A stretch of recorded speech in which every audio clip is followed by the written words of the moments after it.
What's good, YouTube, man? It's your boy Stay Alive 16, man. I'm back with another video. Today we got 3 disturbing, true, scary stories animated.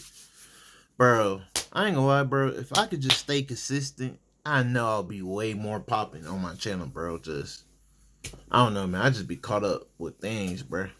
On some real stuff. I had like a bunch of videos. I'm finna start making a list for myself, so I had them videos ready and popping. I just couldn't get around to it, but I'm finna get around to it though. Starting tomorrow for sure. But I'm finna record this video today for y'all. I'm finna post 2 vids. Ain't gonna be long, but it's gonna be 2 vids today though. But like, comment, subscribe, y'all. I'm finna leave the original video in the description down below. And let's just get straight to it, man. I ain't got much to say. Let's do it. Hello, my name is Jim. The story I'm about to tell you is the first truly mysterious experience of my life, one that I still have a hard time believing, even today. This happened back in 2008, when I was about 8 years old. At the time, I was staying at my grandmother's house. It was late at night, close to bedtime. My grandmother had already gone into her room to sleep, and I was in the living room planning to fall asleep while watching cartoons on TV. Then something entered my field of vision, something I still remember vividly. The bathroom door was... I ain't gonna lie, bro. Cartoons will always be lit to me. Except for, hey, don't get it twisted though. I mess with Invader Zim, but as a kid though, bro, that was too dark as a kid, bro. I ain't gonna lie to you. But as an adult watching it, Invader Zim lit. I ain't gonna lie to you. I just had to bring that up. I ain't gonna lie. slightly open. Inside the dark bathroom, I saw a white cloth gently swaying. At first, I assumed it was just a white towel hanging on the doorknob. But then I wondered, why was it moving? Still, I didn't think much of it. I kept watching TV, and eventually I got sleepy and walked to the kitchen to pour myself a glass of milk, then carried it back to the living room. At some point, the cartoon ended, I turned off the TV, and then turned off the living room lights. That was when I noticed something. In the darkness, the white cloth in the bathroom was still there, still swaying. That's when I felt that something wasn't right. I slowly walked toward the bathroom, and in that moment, through the crack of the open door, I saw something inside. It looked like a black foot. What stood out the most was the skin. It looked extremely dry, almost cracked. It wasn't moving. It was just standing there, completely still. That was when I realized how strange the situation really was. I sprinted to my grandmother's room and shook her awake. I tried to explain what I had seen, but she brushed it off, telling me I must have imagined it. But I was sure of what I saw. I had seen dry humans. I ain't gonna lie, bro. That's getting so annoying, bro. You must have just imagined it. Like, bro, why is that so typical through the story plot, bro? Stop doing that. I did not imagine this ish, bro. Like, why would I come to your room, sprint into your room? Hey, grandma, I seen something. Wake you out of your sleep just like, come on, man. Wake you up out of your sleep, sprint into your room, saying I seen something, and you just brush it off, bro. Stop doing that, bro. It's like, that's the typical story plot. Oh, you just imagine it. Man, stop it. Skin completely drained of color. I described every detail, but she didn't believe me. Eventually, I went back to the living room and lay down on the couch, trying to sleep. That's when I saw it. A dark shadow was moving across the ceiling.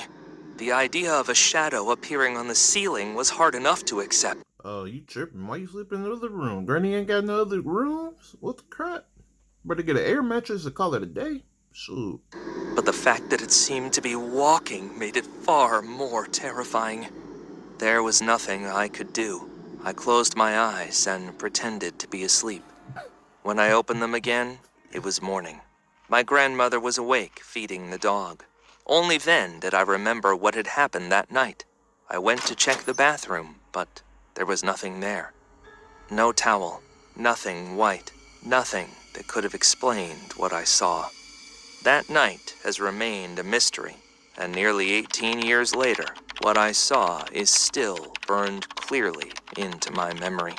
So I still ask myself, whose foot was it that I saw? I shouldn't be saying this out loud, but my stepdad.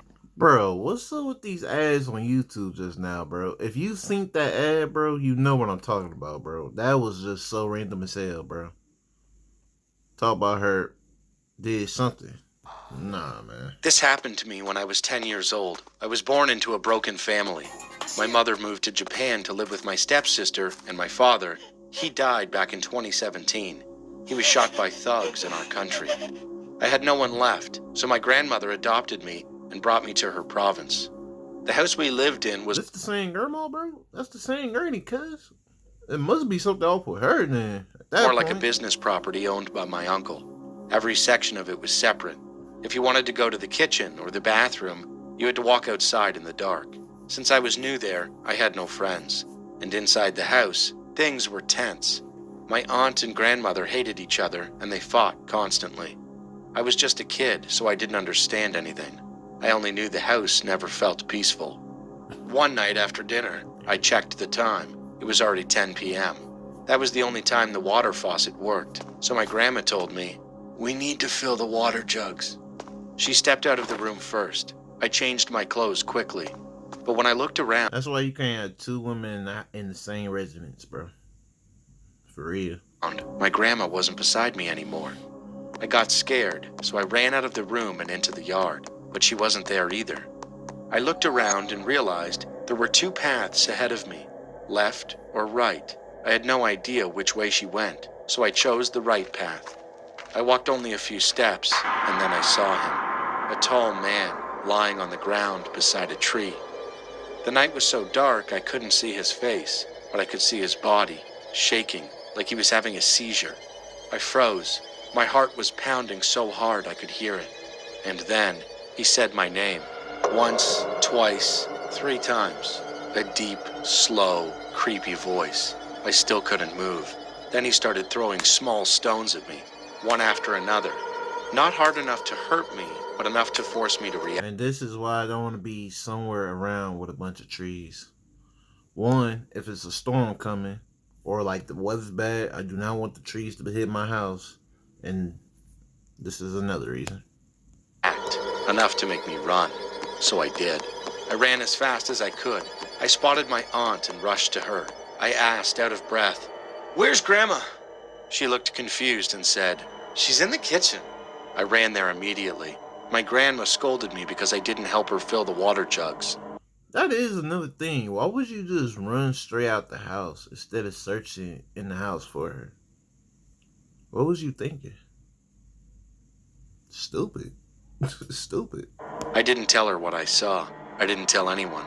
Not until a few weeks later. When I finally told my grandma, she froze.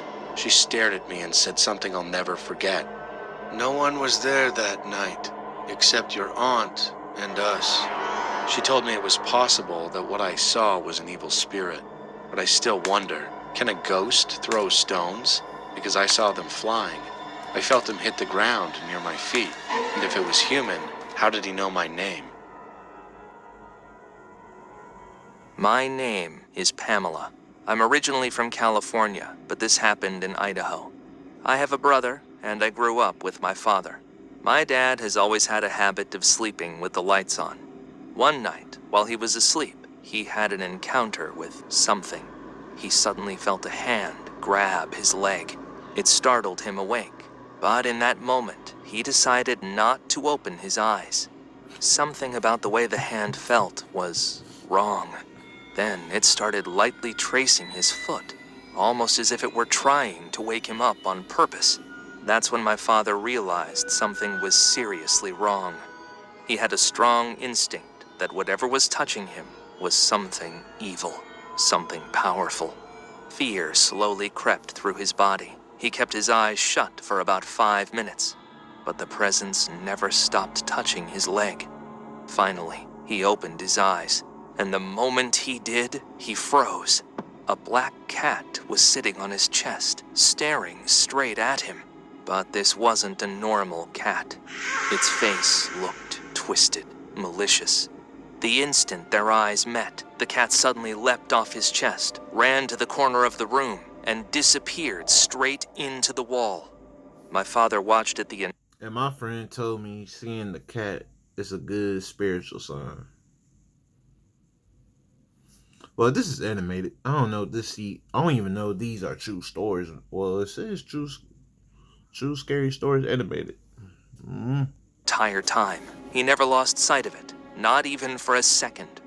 The cat ran into the wall and vanished. Terrified, he ran straight into the bedroom where my brother and I were sleeping. We woke up confused and scared, staring at each other as he told us to stay awake with him. We could feel the fear coming off of him, but he didn't explain what had happened. I don't think he even understood it himself. Eventually, he fell asleep, but not for long. He kept waking up and asked us to shake him awake if we noticed him trembling or sweating in his sleep. That night, he drifted in and out of sleep, but thankfully, the cat never came back. About a month later, my father finally told us the full story. We were shocked, but not long after that, something else happened. My father and I saw a shadowy figure about 3 to 4 feet tall at the same time. The moment I saw it, I felt an overwhelming sense of dread. That was when my father decided we needed to move. Thankfully, my brother has never seen anything like this or had any similar experiences. But my father has had strange encounters like this since he was young, and even now, he's Oh yeah, they deeply attached to you, Dan, bro. They want you. still searching for an answer. If you know anything about experiences like this, or have any idea what it could have been, I would really appreciate hearing your thoughts. I ain't gonna lie, that's one thing I'm glad I didn't go through. Hopefully I still won't go through. Spirits, bro, trying to get attached to you for some reason, in some way, bro. Like, for real. Can't have that around me, man. I can't do it, bro. Like, comment, subscribe, y'all. I hope y'all enjoyed this video, man. Let me know what y'all thoughts and opinion down below, man. And I'm finna see y'all in the next vid, man. Stay peace, bro. Let's roll it then, y'all. Stay rolling, stay alive. For sure.